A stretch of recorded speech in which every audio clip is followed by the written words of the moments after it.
pose. Are you all? Lovely.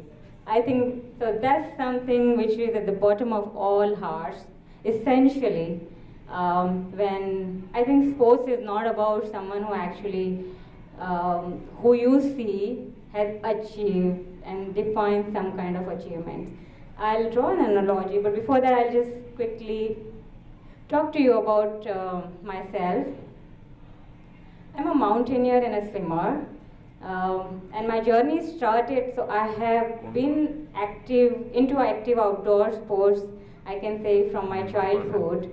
But my active pursuit for the activities happened in my early 30s. So I started my mountaineering in 2010, and around the same time I started my swimming. I'm an international swimmer. Recently, last year in August, I participated in FINA World Masters Championship. I got qualified for that, and I have done 4 of 7 summits, so 4 highest mountains of 4 continents, and of course 3 are left. So, why I wanted to tell you that was it of course culminated in some kind of achievement. But can I ask one question to all of you, that have you, any of you actually started your day-to-day by some kind of activity or some kind of exercise? Anyone? How many? Okay, I think it's 10% of the room.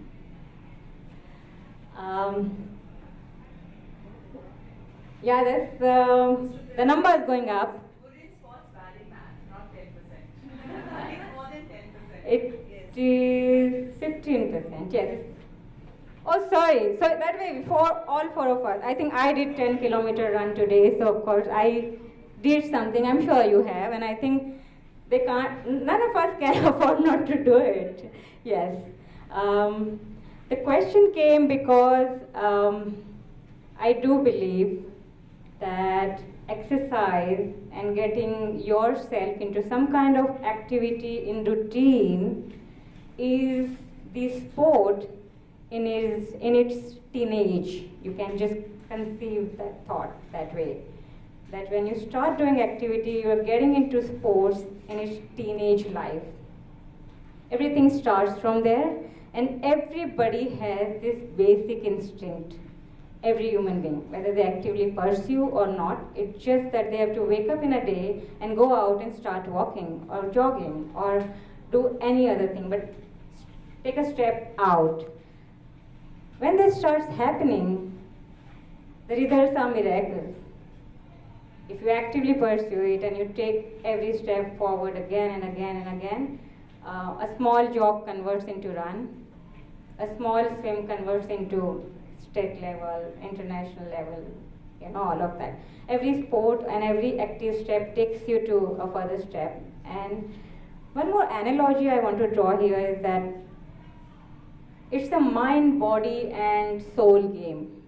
So what happens when you start going out and start going running and all those exercises when you start is that your heart and your body sort of starts aligning with each other, and it sort of gives you some kind of direction in also what you want to do in life. So being active also leads you to give a clarity of what actually you want to do. So it's possible that just because you start being active in your life, you might also find your passion. And that's very true. And if you take further your sports and fitness further, what happens is your mind starts playing against your body and heart. Means that your mind says something which is you're involved in day to day, like if you have social responsibilities, or if you have your kids to be taken care of, or all those other things that are there to be taken care of in life, that's mind. Your mind will say, no, I should do that. But your heart and body will say that, no, I want to just go out and just travel, I want to just go out and give some time out in my food passion, or I want to really do something else. So what happens is when you take your sports forward, your mind starts playing against your body and the heart. The crucial part is that you have to start synchronizing it and try and find the ways in which all three gets aligned. And that's when you see the miracle.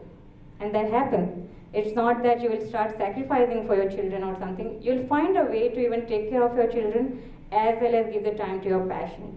So I just would like to wrap up by saying that sports is an enabler. It does change, and the perks are healthy, fit body also. So try and align your heart, body, soul in the sports, and it will give you, the results are fantastic. Thank you so much.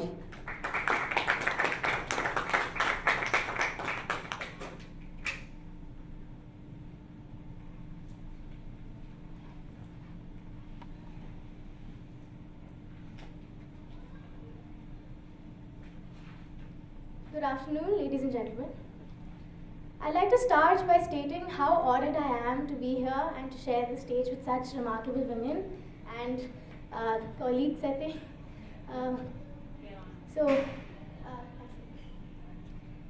What is change? To me, change is a significant difference that results in societal transformation in a positive manner. Next. Sports is an enabler of change. In Nelson Mandela's words, sports has the power to change the world, to inspire and unite people in a way little else does. Sports brings out the best in an individual, in a team, in an institution, and finally in society. Next slide. I like to say that sports helped me evolve as a person. I started playing when I was 7 years old. I was a child. As a child, I was an introvert. It took me everything to have a conversation with someone I didn't know. I would never have imagined that I would have the confidence to stand here and speak to so many of you today. So as I progressed in the tennis circuit, I actually began to fall in love with the sport. I fell in love with the sound the ball makes when it contacts the racket, with the grace with which tennis players conduct themselves, with the sport as a whole. As I started playing more tournaments, I actually was fortunate enough to play in the international circuit, and I learned many lessons of life. I think the most important lesson that I learned was how to overcome the fear of failure. I learned that we failed just so we would appreciate success more when we achieved it. I learned that the most important thing in life is that you have to climb your ladder by perseverance. There is no other way out. Whatever you do, you can never ever give up. I learned the true meaning of Sheryl Sandberg's words, that when life kicks you down, you have to kick up against the bottom, find the surface, and breathe again. Next slide. There's another misconception that in youngsters that sports actually negatively affect your academics in some way. I can vouch for the fact that sports in fact helped me achieve academic brilliance. It improved my focus to such an extent that I could complete 2 hours worth of coursework in just 1/4 the time it took my classmates. Sports improves oxygen flow and it results in a healthy mind. Healthy minds build better institutions and more coherent societies. Next slide. There are many in this world who are not as lucky as me. Thousands of children have been displaced from their homes in war-stricken areas like Lebanon, Haiti, Somalia, Syria, and so many more. The child in the picture is a young Somalian boy playing football in his refugee shelter. Next slide. There was another story of a young Syrian boy who was displaced from his home. He talks about how lonely he is, how much he misses his friends and family, and how the only relief he gets from his continuous pain and suffering is football.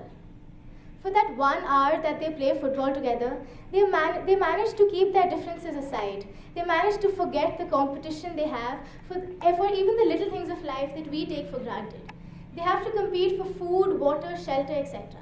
But they're able to keep even that aside just because of sports. Next slide. The girls in the picture are the members of the girls' football team of Madhya Pradesh. They all belong to a tribal district, and they were the sole breadwinners for their family because they were pushed into sex work as soon as they hit puberty. There's a story of a young girl who actually wanted to study but was pressurized into all this by her father and her grandmother, in fact. So one night she overheard her father making plans to sell her to the red light district in Calcutta. She ran away from home and sought shelter in this ashram and joined this football team. She found new direction in life because of sports. Sports gave her the opportunity to start again, to begin a new life. She found refuge from horrific crimes like child marriage, human trafficking, and so much more. Next slide. Women are performing exceedingly well in the field of sports today. Sports allows them to be confident individuals, to not rely on any man for their basic needs, and to live life on their own terms. Women are true examples that we can be gritty without ever losing our grace. Next slide. A society is made up of individuals, and change on an individual level would eventually transcend to one on a societal level. In India, we see that female tennis players are discouraged. However, we can bring about change. We can transcend our individual change. If my story is heard and so many other stories just like mine are heard, many other young girls around the world would be encouraged to take up sports. Sports allows millions of young girls and boys to emerge as confident individuals, to escape the deepest hells and make the world their playground. So today, let's actually take up a challenge and take up a sport to make lives better. Thank you.